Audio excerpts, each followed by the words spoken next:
Welcome to a brand new segment on my channel called A Coaster Critic, where I review roller coasters and give them a grade of F, being a complete and utter fail, to A+, which is a top 5 worthy, and that grade is based off of other roller coasters I've ridden. So in today's critic, we'll be looking at a very controversial roller coaster called Cheetah at Busch Gardens, Tampa Bay in, Tampa, Florida. I rode this about 3 years ago and it was my first launch coaster. I really enjoyed it, and I actually like this coaster a lot more than most people.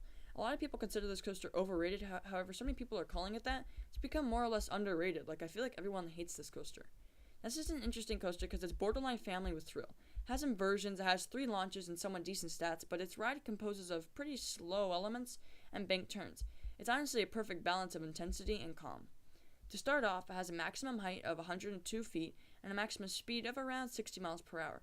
It has a very unique layout. You'll perform a very weak launch out of the station, go into a left bank turn, then you'll pick up speed in another launch, and it will propel you 90 degrees up into a spaghetti bowl of twists and turns, where you'll exit into a drop, an inversion, a lot of bank turns, airtime hills, not averting corkscrews, and a launch. So yes, this is an extremely long ride, and it feels very long as well. I think people compare this too much to other Intamin Blitz coasters like Tehran and Maverick at Cedar Point, when in fact I would classify this as more of a family launch coaster. More of a step up from a coaster at Sister Park for Bolton at Busch Gardens, Williamsburg in Virginia. Now, I also think people complain it's not intense. Not every roller coaster needs to be very intense, and I found some of the low-to-ground elements for some intensity, when of course it's nothing compared to Kumba or Montu in the same park, but it's still very good. If you look at this coaster, that can't really be matched in terms of ride experience, and go in with an open mind, then you'll love it, and it might even place in your top 10 or at least top 20. If you go in expecting it to place in your top 10 and expect it to be as good as Maverick, Tehran, Ice Speed, then you'll hate it and will be very disappointed.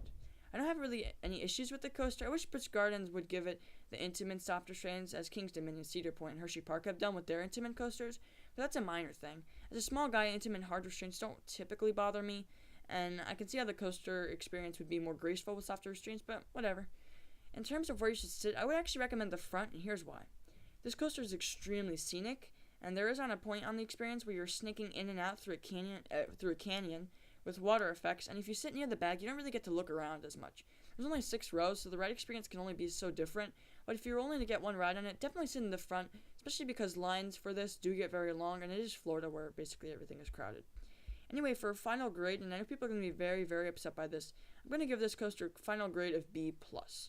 If you look at it through a family coaster experience, it's a 10 out of 10 all the way. If you compare it to other roller coasters that are launched, there are better ones.